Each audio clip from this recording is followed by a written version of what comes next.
తారీఖు వరకు చాలా మంది మద్దతు తీసుకొని తిరుగుతున్నారు. మీకు అవి చేస్తాము, మీరు ఆ కులము, మీరు ఈ మతము, అది ముచ్చని చెప్తారు.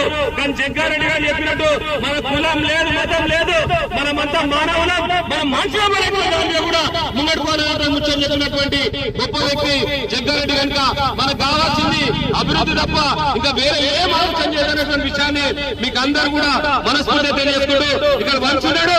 వంచ అంటే ఇలా చెప్తున్నారు, ఒక్కసారి చేయలేకపోతే చేయించు ఒక్కసారి మంచికి మీరు భారీ మెజార్టీ గెలిపేయండి. 6 నెలల లోపల మీ అందరికీ ప్లాట్ ఇప్పించే బాధ్యత జగ్గన తీసుకుంటారు, మా వంశీ గారు కూడా తీసుకుంటారు, మేము కూడా తీసుకుంటాము, మా మోదీ తీసుకుంటారు, మా రామచంద్ర తీసుకుంటారు విషయాన్ని కూడా మరొకసారి తెలియజేసుకుంటా. అదేవిధంగా మా నవాజ్ ఎక్కడైతే ఆవాజ్ ఉంటారో అక్కడ నవాజ్ ఉంటారు. కనుక మీకు సంబంధించినటువంటి ప్లాట్ కానీ మీకు సంబంధించిన అభివృద్ధి కానీ ఏదైనా ఇవ్వాలంటే మీరు నవాజ్ ను గెలిపిస్తారండి.